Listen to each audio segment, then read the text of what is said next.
Um dia a gente aprende a confiar em um Deus que faz milagres, que ouve a nossa oração e se faz presente aqui. Um dia a gente aprende a dar um passo só de cada vez. Ai, sem duvidar, ai, sem duvidar, Ele continua, Ele continua sendo Deus, Ele continua sendo bom, Ele continua sendo Deus. Oh,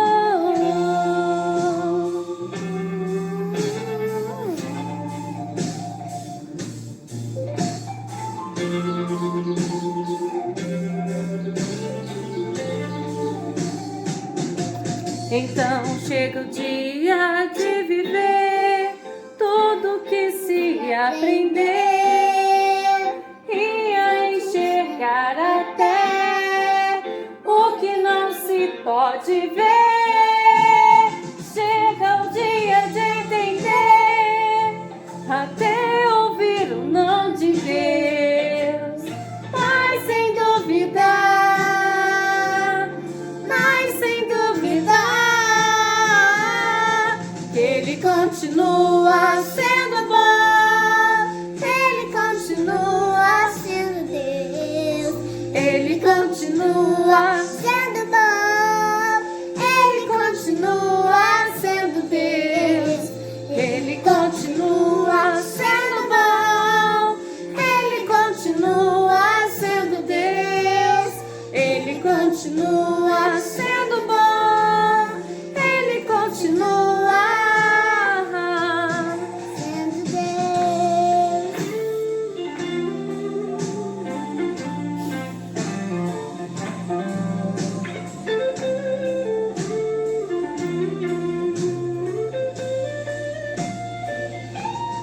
Ele continua sendo bom, Ele continua sendo Deus, Ele continua sendo bom, Ele continua sendo Deus, Ele continua sendo bom, Ele continua sendo Deus, Ele continua sendo bom, Ele continua sendo Deus. Boa noite, irmãos. Com a graça do nosso Senhor e Salvador Jesus Cristo, estamos mais uma vez no nosso culto. Somos gratos a Deus por tudo que Ele tem feito e por isso que vamos iniciar o nosso culto orando, mas também apresentando alguns pedidos de oração e também apresentando os nossos aniversariantes. Nós temos aí, hoje o Taylor faz aniversário, nós temos também o irmão João Carlos, essa semana, dia 28, também completa mais um ano de vida. Nós temos também Vanúzia e João, aniversário de casamento, no próximo dia 31. Que Deus abençoe o casal, continue cuidando grandemente desta família. Também nós temos alguns pedidos de oração.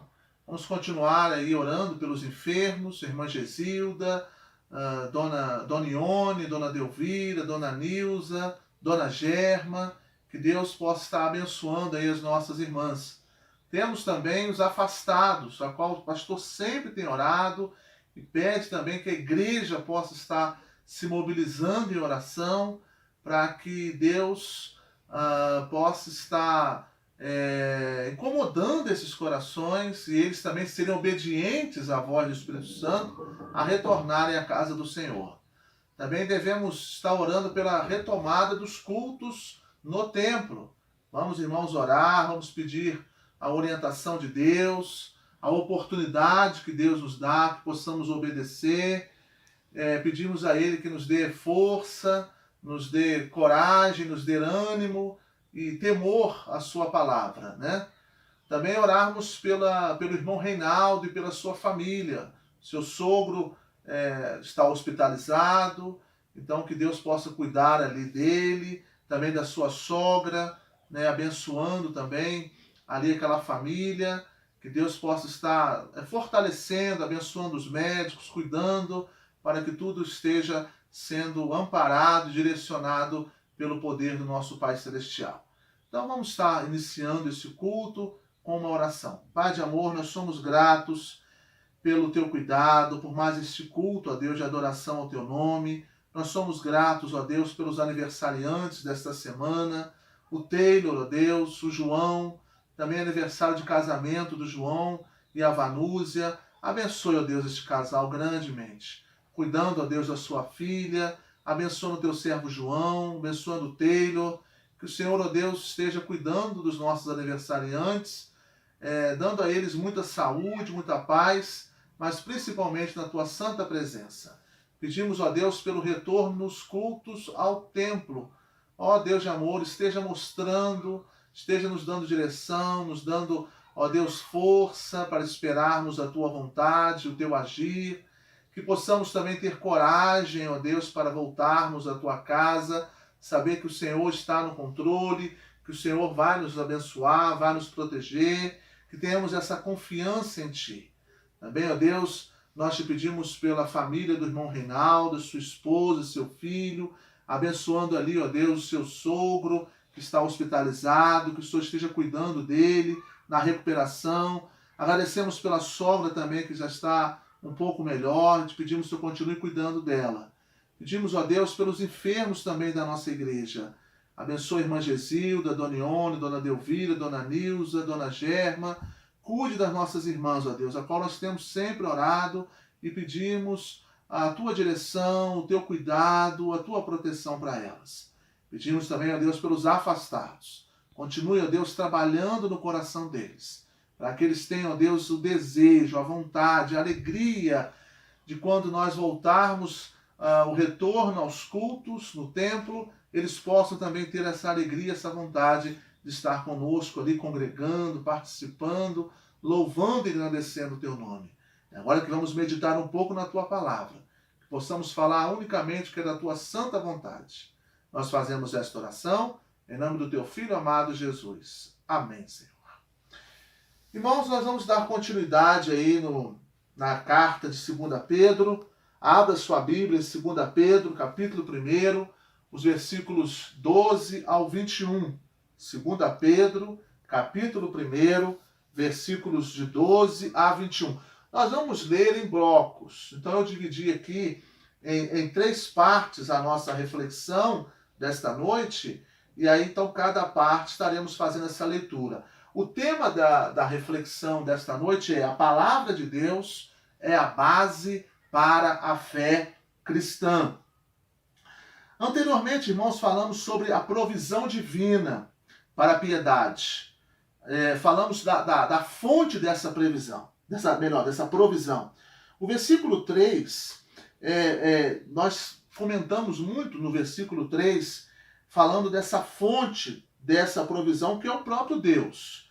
Diz lá, 2 Pedro 1,3: visto como, pelo seu divino poder, nos têm sido doadas todas as coisas que conduzem à vida e também à piedade. Então, esse texto, irmãos, fala dessa fonte que é o poder de Deus, e esse poder de Deus foi doado para nós, aonde ele é suficiente para nos conduzir à vida e à piedade. Ou seja, essa fonte, ela pode nos conduzir tanto na vida material, na vida emocional, ou seja, nos aspectos aqui da terra, como também a nossa comunhão com Deus. Então ele é suficiente. Ele mostra isso aqui nesse versículo 3. Falamos também do fruto dessa bênção. Os versículos 4 ao 7 fala dos frutos dessa bênção: fazer parte da família de Deus, viver uma vida de santidade, um crescimento diligente, progressivo. Isso tudo nós estudamos na semana passada. Os versículos 8 ao 9 já fala da questão daqueles que produzem, né, as virtudes. Ou seja, que virtudes? Nós falamos lá o conhecimento, o domínio próprio, a perseverança. Então aqueles que produzem essas virtudes vai aumentando a cada dia mais. E não se tornam pessoas inativas, não se tornam pessoas infrutuosas. Então o versículo 8 e 9 fala daquele que produz, daquele que desenvolve a sua fé, e aquele que se diz que é crente, mas não desenvolve, não produz. Então uma pessoa inativa, uma pessoa infrutuoso, porque ele não produz, não desenvolve a sua comunhão com Cristo. E por fim, os versículos 10 e 11 falam então da nossa comunhão com Cristo, que não será em vão. Ele diz lá no versículo 11, a entrada no reino eterno de nosso Senhor e Salvador Jesus Cristo. Ou seja, desta maneira que vos será amplamente suprida a entrada no reino.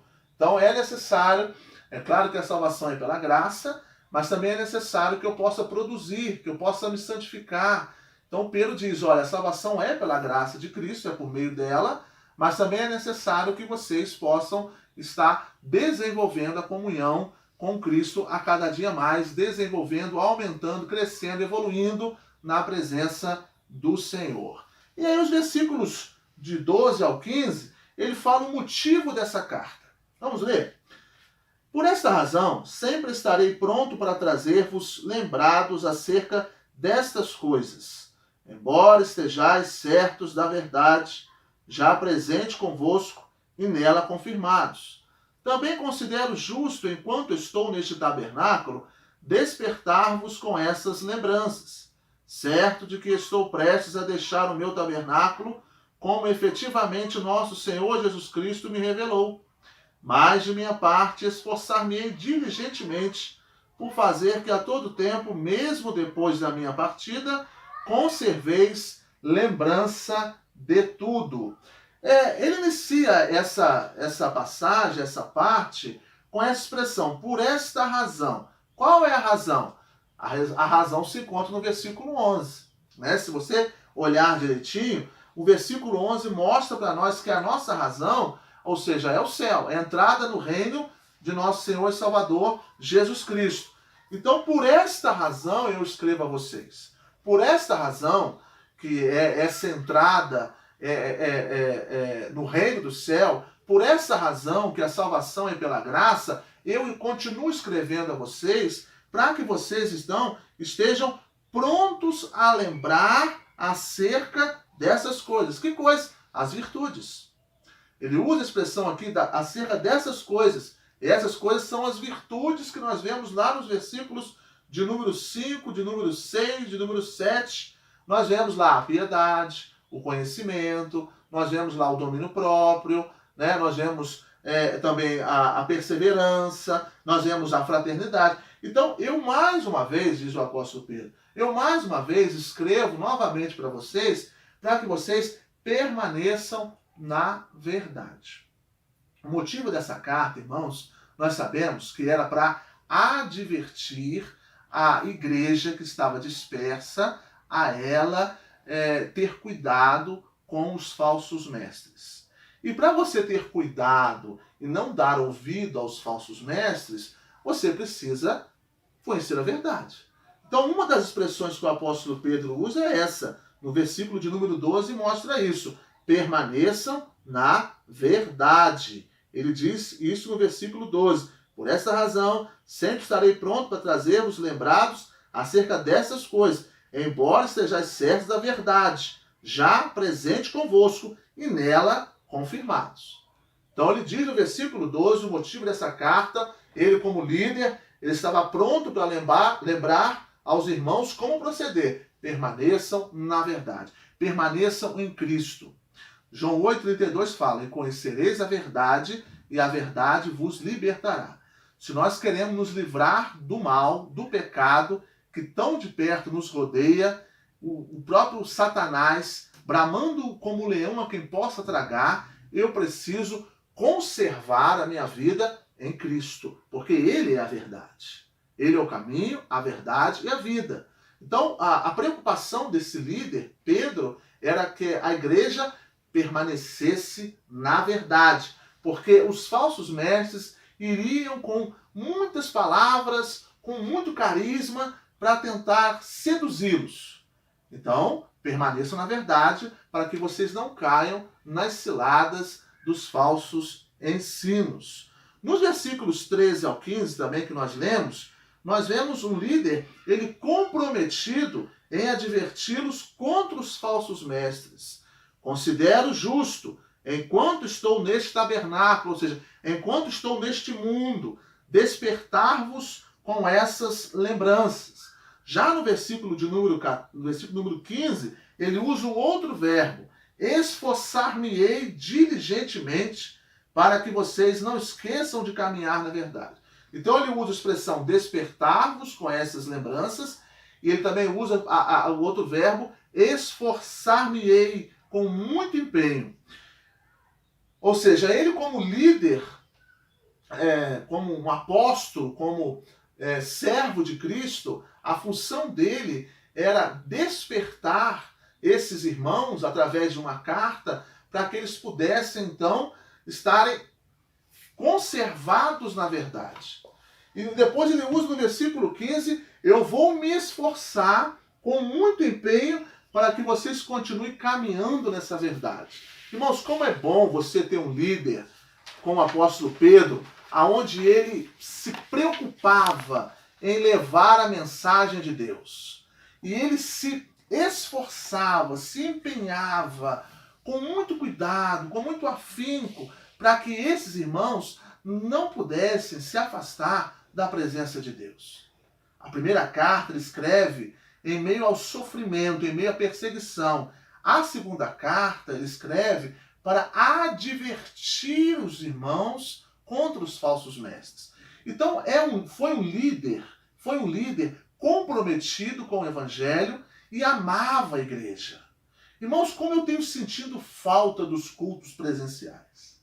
Como eu amo os irmãos. Como eu amo os irmãos.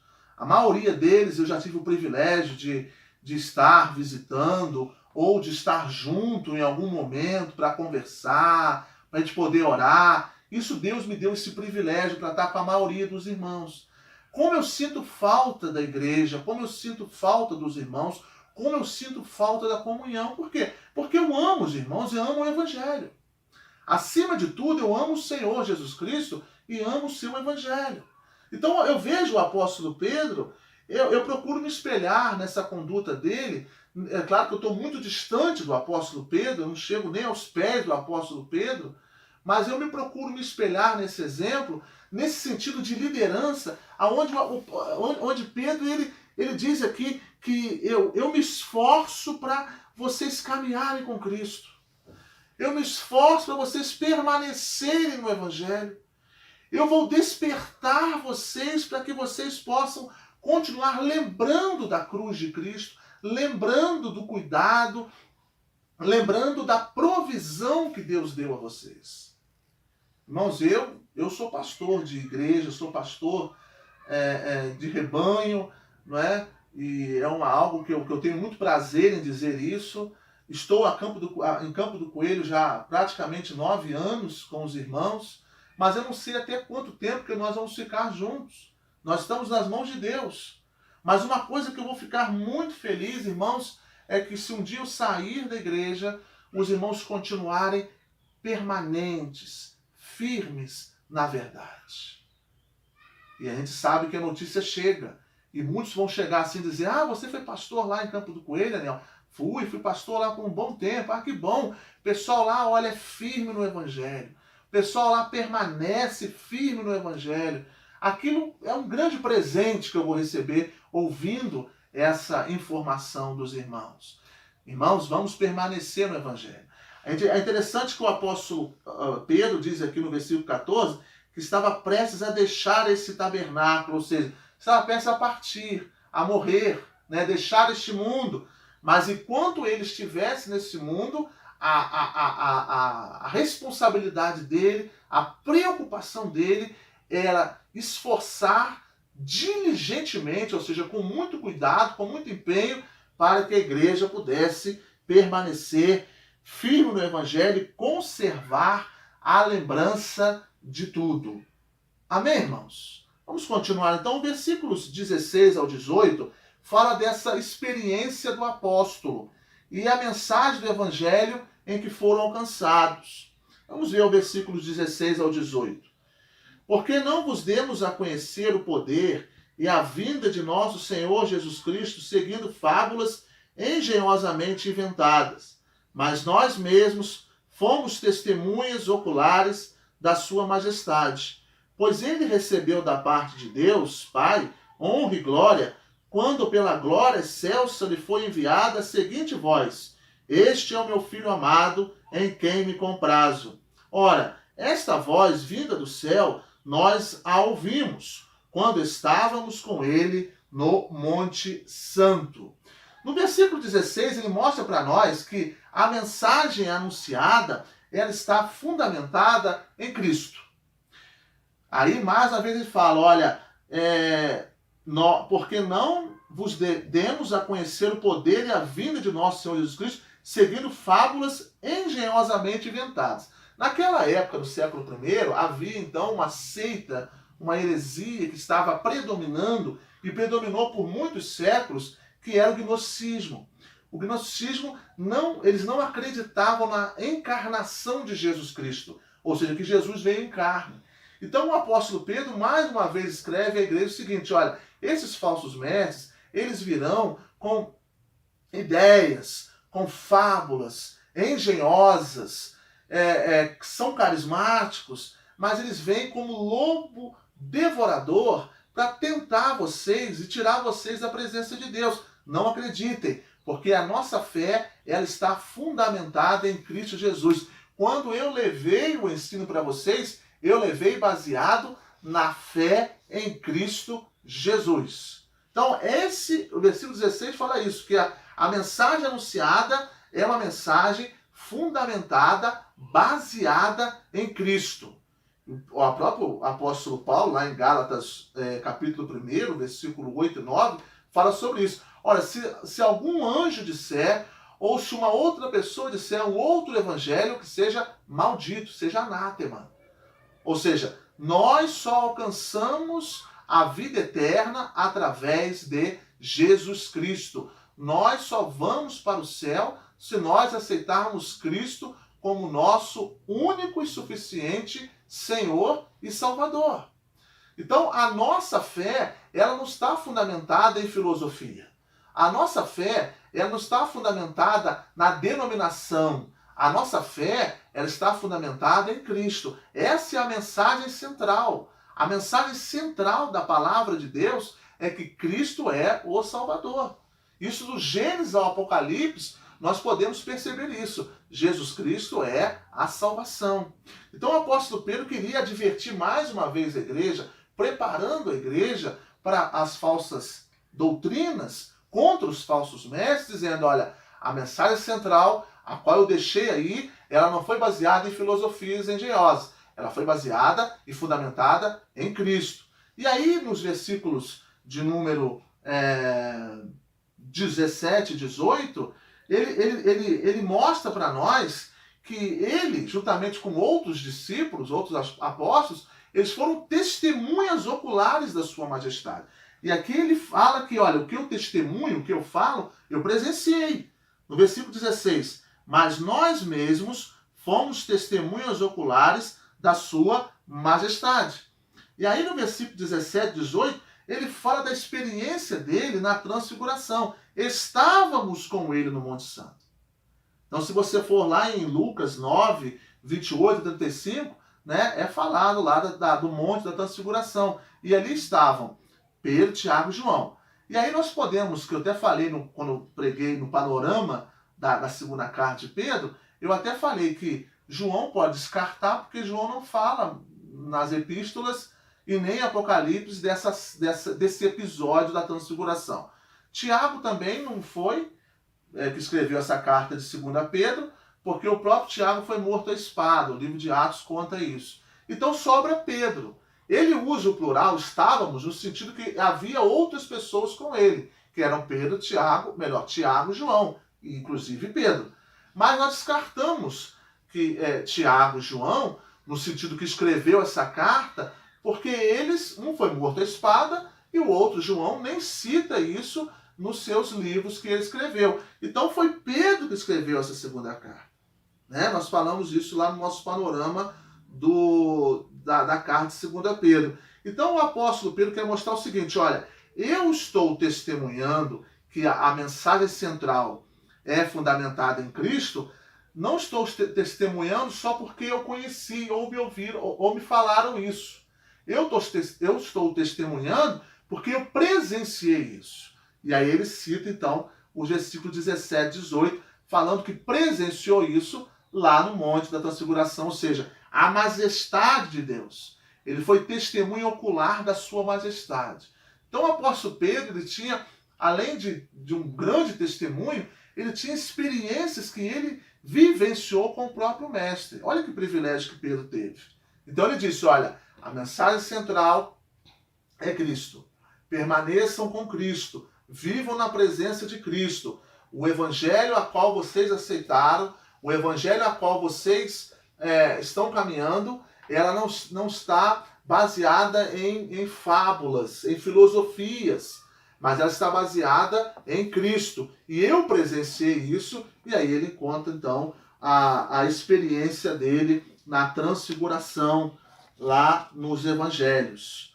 Irmãos, dos versículos 19 aos versículos 21, nós vemos aqui a supremacia das Escrituras, a suficiência das Escrituras, ou seja, a Escritura, a palavra de Deus, ela é suficiente.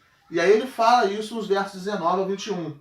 Temos, assim, tanto mais confirmada a palavra profética, e fazeis bem em atendê-la, como a uma candeia que brilha em lugar tenebroso, até que o dia clareie e a estrela da alva nasça em vosso coração, sabendo primeiramente isto, que nenhuma profecia da Escritura provém de particular elucidação, porque nunca jamais qualquer profecia foi dada por vontade humana. Entretanto, homens santos falaram da parte de Deus, movidos pelo Espírito Santo.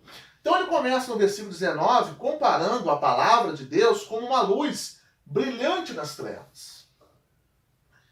Ele compara as escrituras sagradas, e naquela época eles não tinham, né, era em rolo, então eles tinham ali a lei, o Pentateuco, né, os 5 primeiros livros, a lei de Moisés, tinham também os profetas, tinham os salmos, e hoje nós temos ela completa. Mas ele diz que então a palavra de Deus, ela é comparada a uma luz brilhante nas trevas. Parece que ele de maneira indireta, ele cita o Salmo 119, o Salmo 105. O Salmo 119, versículo 105 fala: lâmpada para os meus pés é a tua palavra e luz para o meu caminho. Ou seja, a palavra de Deus, ela ilumina o nosso caminho. O mundo jaz do maligno, o mundo é trevas, é escuridão. E quando temos a palavra de Deus no nosso coração, nós caminhamos seguros, porque nós percebemos sempre uma luz no final do túnel. E a palavra de Deus, ela nos purifica. O Salmo 119, o verso 11, diz que a palavra de Deus, eu guardo ela no meu coração para eu não me afastar de Deus, para eu não pecar contra ti. Escondi a tua palavra no meu coração para eu não pecar contra ti. Ou seja, a palavra de Deus, ela ilumina o nosso caminho, lâmpada para os meus pés e a tua palavra e luz para o meu caminho. A palavra de Deus purifica a nossa vida, escondi a tua palavra no meu coração para não pecar contra ti. E no Salmo 19, e aí nós vamos ler esse Salmo, os versículos 7 e até o versículo 9, diz que a palavra de Deus também, ela proporciona alegria. Olha o que diz o Salmo 19, os versículos 7 ao 9. A lei do Senhor é perfeita e restaura a alma. O testemunho do Senhor é fiel e dá sabedoria aos simples. Então ela restaura a alma, ou seja, ela revigora a nossa alma, ela dá um gás a mais, uma linguagem mais popular, né? Ela renova as nossas forças, ela dá sabedoria, ela orienta. Versículo 8. Os preceitos do Senhor são retos, alegram o coração. Então a palavra de Deus alegra o nosso coração. Quantos corações estão hoje tristes, atribulados, preocupados? A palavra de Deus alegra o nosso coração. O mandamento do Senhor é puro, ilumina os olhos, ou seja, é uma candeia, ou é uma luz brilhante nas trevas. O temor do Senhor é límpido, permanece para sempre. A palavra de Deus, ela permanece para sempre. Seca-se a erva e murcha a flor, mas a palavra de Deus permanece para sempre. Os juízos do Senhor são verdadeiros e todos igualmente justos. Então o Salmo 119, o Salmo 19, eles querem dizer o quê? Que a palavra ilumina o nosso caminho, a nossa vida, o nosso dia a dia, ela nos santifica e ela também alegra e orienta a nossa vida. Alegra o nosso coração e orienta a nossa vida. Então, ele quer dizer o seguinte, olha, se apeguem na palavra, estudem a Bíblia, estudem a palavra, aquilo que vocês têm, vocês meditem nela, permaneçam na verdade, não se afastem. Irmãos, a palavra de Deus, hoje nós temos os 66 livros, temos a palavra de Deus completa. Nós podemos ter ela no celular, podemos ter ela no papel, né? Enfim, nós temos oportunidades para ler e meditar na palavra. E muitas das vezes, mesmo nesses 4 meses que estamos tendo já de pandemia, às vezes a gente não pega para estudar. A gente pega outras coisas, pega jornais, revistas, livros, mas não pegamos a Bíblia para poder estudar. Como nós queremos ser crentes fortes, crentes segundo o coração de Deus, se nós não estudamos a palavra de Deus? O apóstolo Pedro mostra aqui que ela é suficiente, mostra a supremacia das Escrituras. Ela é como uma luz brilhante. Quantas pessoas estão nas trevas e elas não conseguem enxergar que na palavra, na Bíblia, ela encontra luz para o caminho dela, para a sua vida. E quantas pessoas que afirmam que têm uma comunhão com Deus, mas elas não estudam a palavra do Senhor. Elas não procuram meditar na palavra de Deus. Elas estão vagando por aí, afirmando que têm uma comunhão com Deus, mas não conseguem encontrar respostas ou não conseguem compreender as situações, as circunstâncias da vida. E quando nós estudamos a palavra, nós percebemos que tudo que está acontecendo é o princípio do final dos tempos. Tudo que está acontecendo, irmãos. Não só esse período aí de isolamento, de distanciamento que nós estamos vivendo, outras situações irão acontecer, irão surgir, e tudo isso é para se cumprir a palavra. E aonde o crente está? Será que o crente ele está realmente vivendo na palavra de Deus? Ele está compreendendo que nós estamos passando sinais das últimas coisas, dos últimos acontecimentos? Se eu sei disso, é porque eu estou estudando a Bíblia. Não é só eu ouvir isso do pastor ou de algum irmão, não. Eu preciso estudar a Bíblia e mostrar, olha, isso aqui está escrito na Bíblia. Aqui, o que está acontecendo hoje no século XXI, lá no século I já falava que isso aqui iria acontecer. Então, eu tenho essa convicção. E aí o apóstolo Pedro diz, olha, para vocês vencerem os falsos mestres, os ensinos dos falsos mestres, vocês precisam estar em comunhão com a palavra de Deus, tendo ela como bússola, tendo ela como direção para a vida de vocês. E aí nos versos 20 e 21, para nós encerrarmos, fala da origem da palavra. Ela não é humana, mas ela é divina. Olha o que diz o verso 20 e 21. Sabendo primeiramente isso, que nenhuma profecia da Escritura provém de particular elucidação. Ou seja, ela não é humana. Ela pode ter sido escrita e foi escrita por homens inspirados por Deus. Mas ela é uma profecia, ela é uma mensagem divina. Ela é uma mensagem divina. Verso 21. porque nunca jamais qualquer profecia foi dada por vontade humana. Então ela não é humana. Entretanto, homens santos falaram da parte de Deus, movidos pelo Espírito Santo. Então ela mostra aqui que ela foi escrita por homens inspirados por Deus, mas ela mostra que ela é divina. A origem dela não é humana, a origem dela é divina. E podemos comprovar isso lendo 1 Timóteo 3, os versículos 16 e 17. Abra sua Bíblia lá em 1 Timóteo, capítulo 3, os versículos 16 e 17. 1 Timóteo, capítulo 3, os versículos 16 e 17. Perdão, 2 Timóteo, tá? Eu sempre confundo esse texto com 1, mas é 2 Timóteo 3, os versículos 16 e 17. Toda a Escritura é inspirada por Deus. Olha que beleza. Toda ela é inspirada por Deus. Então a origem dela não é humana, mas é divina. E aí Paulo continua.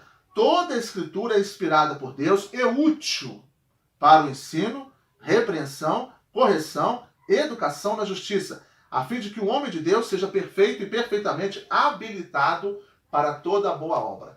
Então, o apóstolo Paulo já esclareceu aqui nessa carta que toda a Escritura, toda a palavra, ela é inspirada por Deus. Ou seja, a origem dela é divina.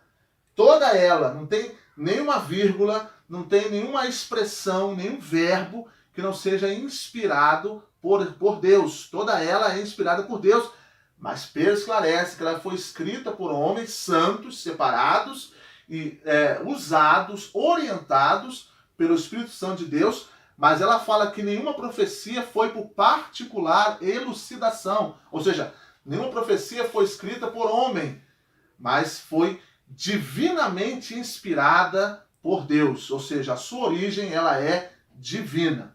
Então, resumindo, irmãos, nós falamos do amor da liderança, quando nós falamos de Pedro, que Pedro se empenhava, ele diligentemente se esforçava para que a igreja permanecesse na verdade.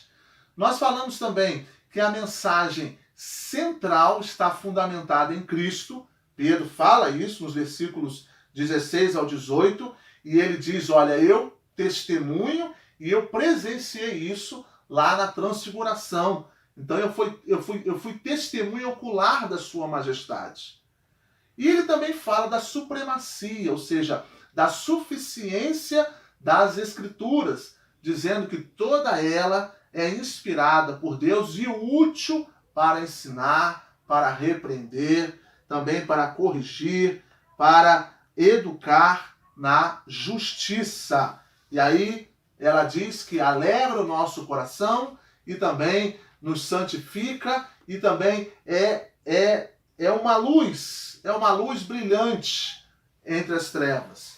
Ou seja, ela é uma luz que vai nos iluminar o nosso caminho, que vai nos orientar. Quando nós temos Cristo, nós temos iluminação, porque Cristo é a luz, Ele é a luz, Ele é a mensagem que ilumina a nossa vida. Então, no meio das trevas que esse mundo vive, nós temos a luz de Cristo para nós caminharmos seguros e saber que Ele está intercedendo, está cuidando de nós a cada momento. Que Deus te abençoe. Vamos orar? Pai de amor, nós somos gratos pela Tua palavra. A Tua palavra, Deus, ela é divinamente inspirada. A Tua palavra, ela fortifica, a Tua palavra fortalece, restaura, dá, ó Deus, novas forças, alegra o nosso coração e também nos orienta. Que nós possamos, ó Deus, estudar, meditar na Tua santa palavra. Que possamos também crer que a mensagem central do Evangelho é Cristo, o Senhor Jesus Cristo. Não há outro meio de nós alcançarmos a salvação a não ser através de Ti. E que possamos, ó Deus, como líder, como pastor de igreja, possamos sempre advertir o Teu rebanho e conduzir também o Teu rebanho contra os falsos mestres. E que a igreja de Cristo possa permanecer na verdade. que a igreja de Cristo ela possa caminhar contigo em saber que em ti estará seguro, em ti haverá esperança, em ti haverá paz, em ti haverá salvação. Que a paz de Deus, que excede todo o entendimento, possa guardar os nossos corações e também os nossos sentimentos em Cristo Jesus. Amém, Senhor. Deus te abençoe.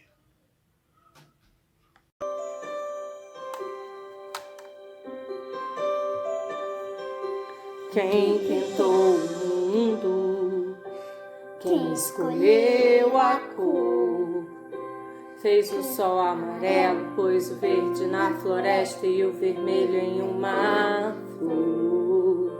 Quem pintou o mundo, quem escolheu os tons, fez a noite escura, desenhou a clara lua, misturando o que era bom. O maior pintor do mundo está pintando a minha história, e ela não tinha cor. A cruz foi o pincel do autor. O maior pintor do mundo está pintando a minha história. Ele assinou a obra que sou eu, e na assinatura está escrito Deus.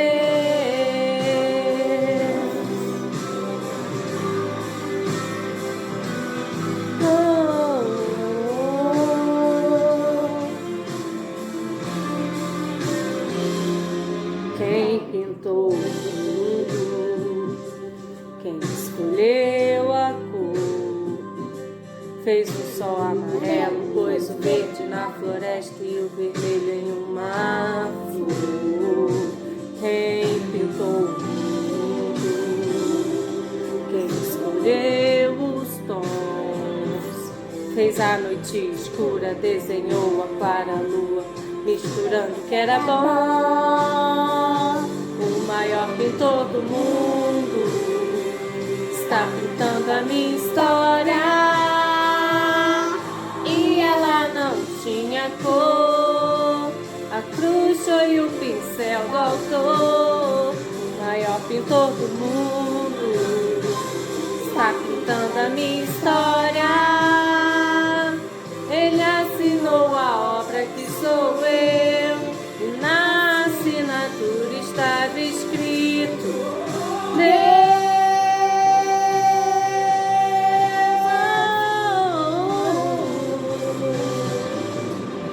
Pintou minha vida com o sangue derramado, pintou minhas vestes com o branco da santidade, pintou o meu interior com sua glória.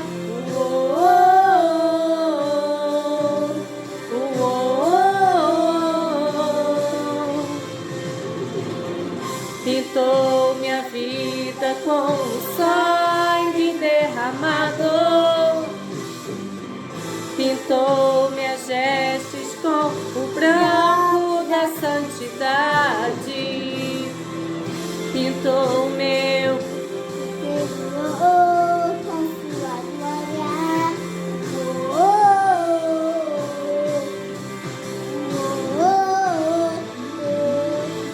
O maior pintor do mundo está pintando a minha história, e ela não tinha cor. A cruz foi o pincel do autor. O maior pintor do mundo está pintando a minha história. Ele assinou a obra que sou eu, e na assinatura estava escrito Deus.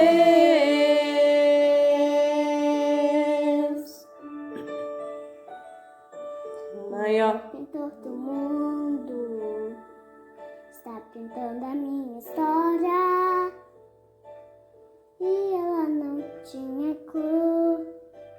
A cruz foi o pincel do autor. O maior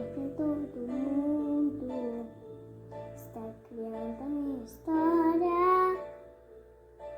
Me ensinou a obra que sou eu.